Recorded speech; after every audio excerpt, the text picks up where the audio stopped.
Hi everybody, welcome back to the SeeSaw and another week of meals. We're starting the week this week with some chicken bacon barbecue crispy wraps with some crinkle cut chips and some salad. So this is Caleb's, he's just got cucumbers, he might have some beetroot or something with that as well. This is just a whole chicken that I cooked in a crock pot today, shredded it up just before we started making dinner. I mixed it with some cooked bacon, a couple of handfuls of grated cheese and some barbecue sauce. Stuffed it into tortillas the same way as if you were making enchiladas. So just put a line of the filling down the middle of the tortilla and then roll it up into like a cigar shape, leaving the ends open. Popped it into a casserole dish, sprayed it with some spray oil and just squirted a little bit of barbecue sauce over the top and baked it in the oven for like 10-15 minutes just to crisp up the tortillas a little bit. So really simple one to put together. You could put all kinds of things in with the filling, but chicken, bacon, cheese and barbecue sauce is a good mixture. You could put some corn or something like that in. You could put chopped onion, chopped jalapenos. Any of those sorts of things would go fine as a filling with this. If you were going to use any other vegetables like mushroom or anything like that, you would want to cook it down first because it's only kind of 10 minutes to 15 minutes in the oven, so it's not really long enough to cook through. It's just heating everything together because everything that goes in is already cooked. So that is our Monday night quick and simple supper. Hi everybody, so it is Tuesday night and tonight we've got nice big bowls of goulash. So goulash is just a meat sauce with a macaroni pasta in it and vegetables.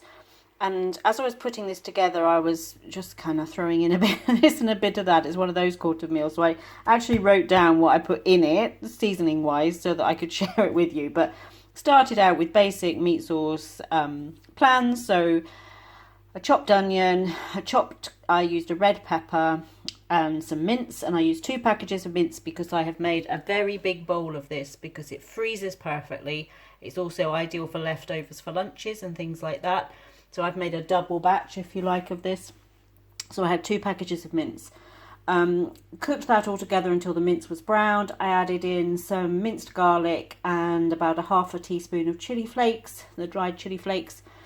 Let that cook together for about another minute. And then I added in 2 cartons of passata and 2 cans of chopped tomatoes. Again, because I was using a double batch of mince, but you could easily do this with just one.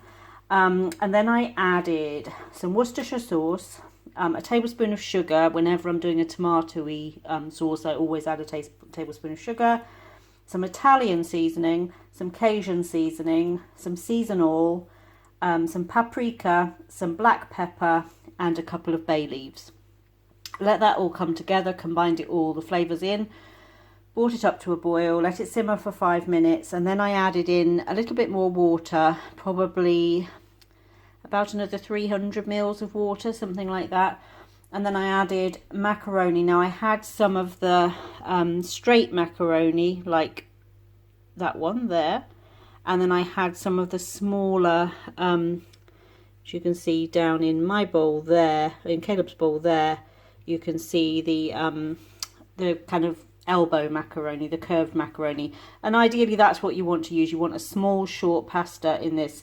But just happened that the macaroni from Tesco is longer and thinner. It's not as thick as penne, but it's longer and thinner than the little curls, or the elbows as they call them in the States, which I got from Sainsbury's. So worth noting, the macaroni is different. And macaroni, this straight macaroni, is very traditional British macaroni. We used to have it as a milk pudding with like a rice pudding but made with macaroni, and that was that straight pasta, whereas I think the bent is the American style.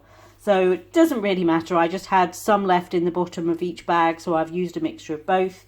Covered the pan, let it boil away for about 15 minutes and then until the macaroni was well cooked, and then I stirred through a drained can of sweet corn. And then we will have this topped with some sour cream because it is a little bit of spice in there. It's got the chili flakes and the Cajun seasoning. So we'll have some sour cream and probably some cheese on the top of this as well. You could serve it with cornbread. You could serve it with crusty bread. You could have it with a salad if you wanted, or something like that on the side, or some other vegetables on the side. But we're just going to have these nice big bowls of piping hot, really tasty goulash. Hi everybody, so tonight's meal is a cheeseburger gnocchi. So this is just 2 packages of the little gnocchi potato pillows, the fresh refrigerated ones. I just cooked them in a little bit of butter and olive oil combination, just in a flat pan, 2 to 3 minutes, then shook the pan around another 2 to 3 minutes. Took them out of the pan, then I made a basic meat sauce with some mince, onion, garlic, and then whatever seasonings you want. I've gone kind of Mexican-y today. So I've got some cumin, some smoked paprika, some pepper and some mustard powder. Then you want to stir through a can of chopped tomatoes. I also added some chopped jalapenos because it's cheeseburger after all. I don't like pickles in cheeseburger, but I do like jalapenos. So I've got some chopped jalapenos in there. And then about a cup, just over a cup of beef broth. Stirred that all together, put the gnocchi back in, brought it up to a simmer, put the lid on the pan and let it cook for about 5 minutes. Then I stirred through a little bit of cream cheese and then a handful of cheddar cheese, stirred that all through and then sprinkled some more cheese over the top, a little bit of chopped spring onion and popped it under the grill for 2 or 3 minutes to make it all bubbly. So it's cheeseburger gnocchi for dinner tonight. Hi everybody, so it is Thursday night. And tonight we're having a bit of a play on words, a chicken top pie. So it's a bit like a chicken pot pie, but instead of a pastry or a biscuit topping, we've got potato pops on the top. Now, if I were in the States, this would be tater tots across the top of here, which are like mini croquettes, but they're not quite. You can buy mini croquettes here. They're not quite the same as tater tots. There's something different about them. So I buy these little potato pops, which we get from Tesco's, little round balls. All I've done is I cooked chicken all day in the crock pot, shredded it up when I got home, combined it with some frozen mixed vegetables, a bit of thyme, a bit of pepper, a can of condensed chicken soup, the Campbell's one, about 1/3 of a cup of sour cream and 2/3 of a cup of milk, and combined that all together. I whisked together the soup with the sour cream and the milk to make kind of the saucy part of it, and then added the vegetables and the chicken and some seasoning in with that. Put it all into a casserole dish, popped the little tater tots on the top, popped it in an oven, a 160 fan, 180C oven, and just let it cook for about 45 minutes. And that's how it comes out. So you've got your potatoes on the top, got all your chicken and vegetables underneath with the soupy mixture just holding it together. So that is our Thursday night supper. Hi everybody, so it's Friday night and we're just having our dinner, bracing ourselves for what's forecast to be a snowy weekend again, but last time they forecast that for us we got like 5 minutes of snow. So this weekend it is supposed to snow from Saturday night until Monday, so by the time I post this video on Monday we'll see if that actually happened. So Friday night we're just having some sweet, sticky, spicy baked chicken thighs with baked potatoes. I've just used the frozen ones for ease today, and Tony and I have got baked beans. Caleb's got sweet corn with his. The chicken, I just made a dry rub with some paprika, chili powder, cumin, oregano, a little bit of salt and pepper. Rub that all over the chicken thighs. I popped them in a hot skillet for about 3 or 4 minutes on each side to sort of start to crisp the skin up and start to let them cook.